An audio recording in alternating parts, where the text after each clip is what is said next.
All right, so here we're going to learn how to find the domain of a rational function.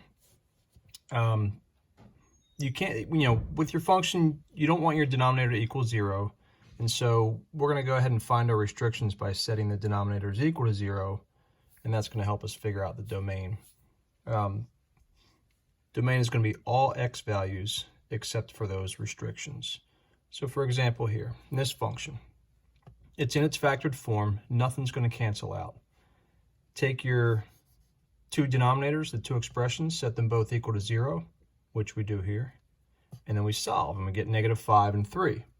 That means we do not want x to equal -5 or 3.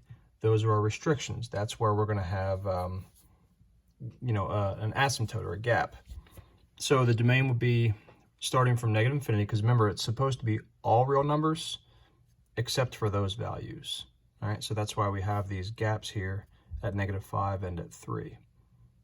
Or it could be a hole. It might be a hole or an asymptote. We don't know. We'll find out later on.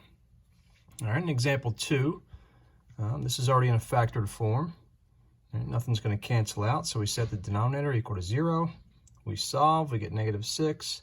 And so that means we do not want x to equal -6, or in other words, the domain is all real numbers except for -6. That's why we have that gap there.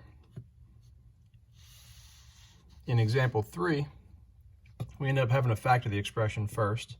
Once we get it into the factored form, we want to go ahead and set each one of these equal to 0, but we notice they're the same expression, so I've only got to do it once.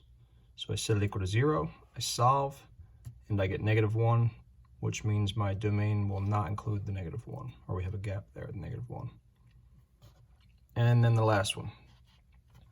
This one, we take the denominator, we set it equal to 0. We could factor the top, but we don't need to for this situation because the denominator doesn't factor apart, and we're just worried about the domain.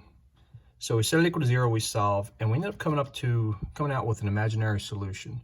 Anytime your solution is imaginary for the denominator, that means that your domain is all real numbers, and you can write it like this, or you can say all real numbers, or you can use the symbol that represents all real numbers. And it's like an R, but it has an extra line at the front there.